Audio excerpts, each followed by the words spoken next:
साड़ी पहने पल्लू ओढ़े काजल जैसे मोहल्ले में जागरण पंडाल में आती है तो वहाँ बैठी औरतें उसे देखती हैं। काजल, तुम तो बहुत सुंदर लग रही हो। ऐसा लग रहा है कि अभी अभी तुम्हारी नई नई शादी हुई है। कितनी प्यारी लग रही हो तुम।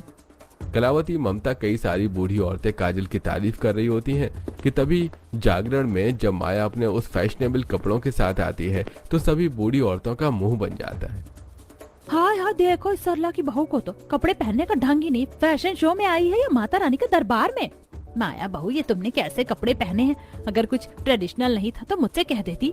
क्या फायदा बहू के कान में खुसर पुसर करने का? तुमने ही अपनी बहू को काफी छूट दे रखी है।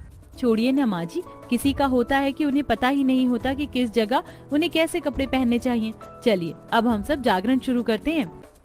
इस बार काजल माया को ताना मारने से पीछे नहीं हटती। तो वहीं आज अपनी सास से भी अपने कपड़ों को लेकर बातें सुन माया को बिल्कुल अच्छा नहीं लगता और ऐसे कुछ दिन गुजर जाते हैं। रोज के अपने मॉडर्न पहनावे में ही माया जब ऑफिस के लिए जा रही होती है कि तभी मोहल्ले के कुछ लड़कियां। भाभी, हम आपको काफी टाइम से देख रहे हैं। आप वो बड़ी वाली कंपनी में काम करती हैं ना। हमारी अभी अभी स्टडी कंप्लीट हुई है, हमें भी जॉब करनी है, लेकिन हर जगह एक्सपीरियंस की डिमांड हो रही है। आज के टाइम में हर कंपनी को एक्सपीरियंस वाला पर्सन ही चाहिए, पर मेरी कंपनी में अभी कुछ नए फ्रेशर्स को हायर किया जा रहा है। मैं एक बार जाकर एचआर से बात करती हूँ, अगर वैकेंसी होगी तो मैं तुम्हें बता दूंगी। तुम जाकर इंटरव्यू दे देना और बाकी सब तुम्हारे इंटरव्यू पर ही डिपेंड करता है। पूनम, मैंने कहा था ना कि भाभी हमारी हेल्प जरूर करेंगी। थैंक यू दीदी, आप हमें शाम में बता दीजिएगा। कोमल, पूनम माया से बात कर ही रही होती हैं कि तभी अपनी दोनों बेटियों को माया से बात करता देखकर उसकी माँ अमरावती जल्दी से उनके पास आती है और गुस्से से। तुम दोनों यहाँ क्या कर रही हो? और इससे क्या बात कर रही थी तुम दोनों? माँ, भाभी से हम जॉब से रिलेटेड बात कर रहे थे। उनकी कंपनी में अभी हायरिंग चालू है ना, तो हम सोच रहे हैं कि हम जाकर इंटरव्यू दे दें। कोई जरूरत नहीं है ऐसी कंपनी में जाने की। पता चला महीनों में ये तुम्हें बिल्कुल भी अपने जैसा बना दे। तुम्हारे बाप से लड़ लड़कर मैंने इतनी मुश्किल से तुम दोनों को पढ़ाया। अब मेरे में और हिम्मत नहीं है उनसे लड़ने की। जाकर कहीं और नौकरी करो और इससे तो दूर ही रहो। माया के पहनावे की वजह से अमरावती उसे काफी कुछ सुना देती है। तो वहीं आंगन में झाड़ू लगा रही काजल जब अमरावती की सारी बातें सुनती है तो उसे भी अच्छा नहीं लगता। किसी के पहनावे को लेकर उसके बारे में इतना सब कुछ बोलना ये ठीक बात थोड़ी ना है। यहाँ के लोग भी ना। माया के पहनावे की वजह से काजल उसे थोड़ा नापसंद करती थी, लेकिन आज अमरावती के मुंह से इस हद तक कही हुई बातें सुनकर काजल को भी माया के लिए बिल्कुल अच्छा नहीं लगता। तो वहीं माया जब इस बारे में अपने पति राजीव से कमरे में बैठकर बात करती है तो, तुम तो मोहल्ले के लोगों की सोच जानती हो ना कैसी है। मैं तो इनकी बातों को सुनता ही नहीं हूँ। अब मोहल्ला है, 4 लोग हैं, 4 लोग तो होंगे ही और 4 लोगों की बातें भी अलग होंगी। तुम ध्यान मत दो। राजीव की बात सुनकर माया को थोड़ी सही लगता है, लेकिन कहीं ना कहीं उसके दिमाग में भी अब मोहल्ले वालों की बातें चलने लगी थी और अब ऐसे ही कुछ दिन गुजर जाते हैं।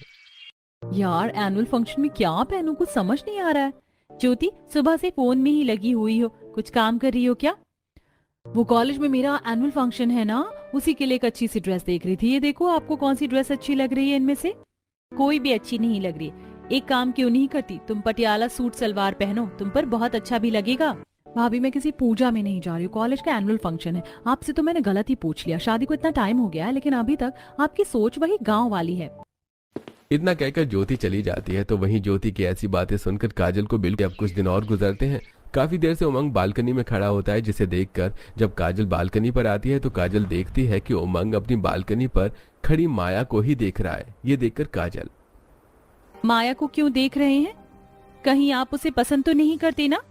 मैं उसे पसंद नहीं करता, मैं तो बस उसके कपड़ों को देख रहा था। वो कितने स्टाइलिश कपड़े पहनती है ना। पता है, मैं तो स्टार्टिंग से ही ऐसी वाइफ चाहता था, लेकिन माँ ने तुम्हें मेरे लिए चुना। पर मैं बहुत लकी हूँ जो तुम मेरी जिंदगी में आई। उमंग की ऐसी बातें सुनकर काजल को काफी ज्यादा अजीब लगता है।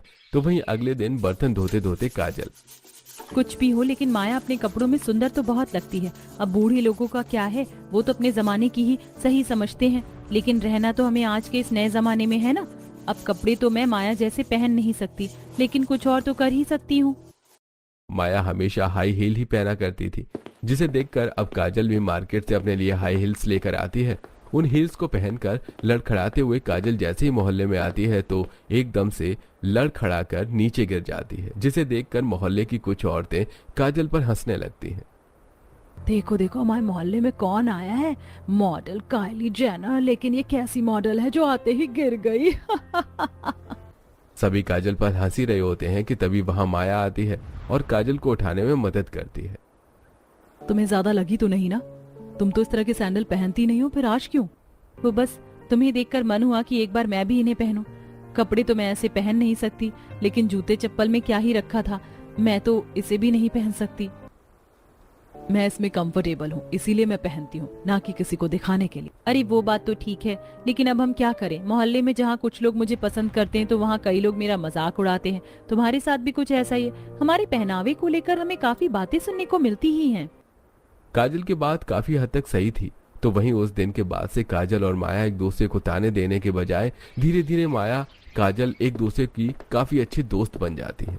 ऐसी समय गुजरता है, नए साल को आने में सिर्फ कुछ दिन बाकी रह गए थे, जिसके चलते आज मोहल्ले के कई सारे परिवार पार्क में इकट्ठा होते हैं। हम लोगों ने सोचा कि इस बार नए साल की पार्टी हम सब एक साथ मोहल्ले में मनाएंगे। हम पूरे मोहल्ले को शुरुआत से लेकर आखिर तक सजाएंगे, खाने पीने का इंतजाम भी हम सब मिलकर करेंगे और कुछ गेम्स वगैरह भी रखेंगे, तो पार्टी का असली मजा आएगा। गेम्स तो बच्चे खेलते हैं, मैं सोच रही हूँ क्यों ना हम रैंप वॉक रखें जिसमें मोहल्ले की सभी बहुएं पार्टिसिपेट करेंगी और जिसकी भी सबसे अच्छी ड्रेस और वॉक होगी वही इस कंपटीशन को भी जीतेगा और न्यू ईयर का केक भी वही कट करेगा। ये हुआ ना कुछ अमेजिंग। चलो हम सब मिलकर तैयारी करते हैं। मुझे तो रैंप वॉक के लिए एक अच्छी सी ड्रेस भी लेनी है।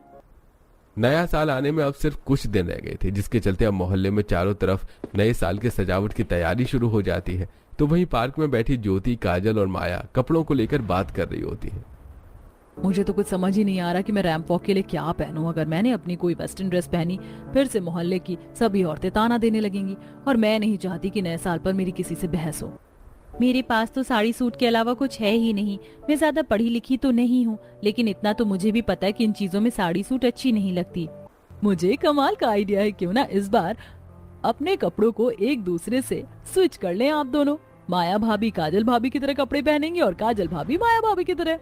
मैंने कभी इस तरह के कपड़े नहीं पहने हैं और फिर लोग क्या कहेंगे? और घर वाले? भाभी लोगों का तो काम है कहना, वो कभी शांत नहीं होंगे, लेकिन इससे आप दोनों को एक नया लुक मिलेगा और क्या पता इस न्यू लुक से आप लोगों की बोलती बंद करवा दो।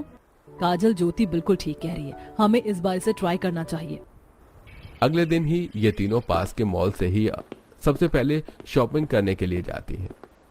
काजल, ये लहंगा कैसा दिख रहा है? इसका तो कलर भी काफी हल्का सा है। ये तो बिल्कुल शादी वगैरह के लिए सही है, ना कि रैंप वॉक के लिए। मेरे ख्याल से तुम्हें ये ड्रेस लेनी चाहिए। ये देखो कितनी अच्छी लग रही है।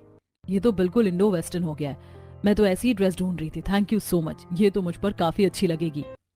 माया के बाद अब माया और ज्योति दोनों काजल के लिए अलग अलग तरह की ड्रेस पसंद करती हैं।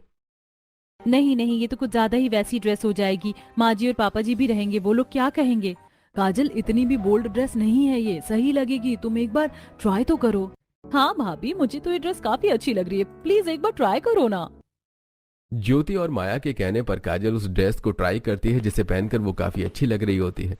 और अब शॉपिंग के बाद वो तीनों घर आ जाती हैं, जहां माया काजल को रैंप वॉक करना सिखाती है। काजल बुक को बैलेंस करते हुए हील्स पहने आगे बढ़ती है और एकदम से लड़खड़ाते हुए नीचे गिर जाती है। तीसरी बार है जो मैं गिरी हूँ। हील्स पहनना जरूरी है क्या? मैं चप्पल ही पहन लूंगी ना। जिस तरह की तुम्हारी ड्रेस है उसके नीचे चप्पल बिल्कुल भी अच्छी नहीं लगेगी। चलो अब चुपचाप से खड़ी हो और कोशिश करो, ऐसे हार नहीं मानते। माया के कहने पर काजल अब दोबारा से उठती है और कई बार हील्स पहनकर चलने की कोशिश करती है, धीरे धीरे, जिससे अब काजल ठीक तरीके से वॉक करना सीख जाती है। और अब ऐसे कुछ दिन गुजरते हैं और आज आखिरकार 31 दिसंबर का दिन होता है। पूरे मोहल्ले में नए साल की तैयारी लगभग हो चुकी थी। साथ ही साथ मोहल्ले के लोगों के लिए खाने पीने की कई तरह की चीजें भी मौजूद होती हैं। बच्चे तरह तरह के गेम्स खेल रहे होते हैं और अब सभी लोग नए साल की पार्टी के लिए तैयार होकर धीरे धीरे अपने घरों से बाहर निकलना शुरू करते हैं। हाँ जी, तुम्हारी ड्रेस तो काफी अच्छी लग रही है। पता है, मैंने भी ऐसे ही एक ड्रेस मॉल में देखी हुई थी। अच्छा हुआ मैंने नहीं ली। मेरी तो ड्रेस मेरे पति लेकर आए थे। मेरे लिए अच्छी है ना? तुम्हारा भी ये नया लुक काफी अच्छा लग रहा है। मुझसे तो वेट ही नहीं हो रहा, जल्दी से सभी लोग आए और हम रैंप वॉक करना शुरू करें। धीरे धीरे करके सभी लोग तैयार होकर बाहर निकल रहे थे। तो वहीं एक कमरे में माया और काजल तैयार होने में लगी होती हैं। अपने साथ साथ माया काजल का भी काफी अच्छा मेकअप करती है।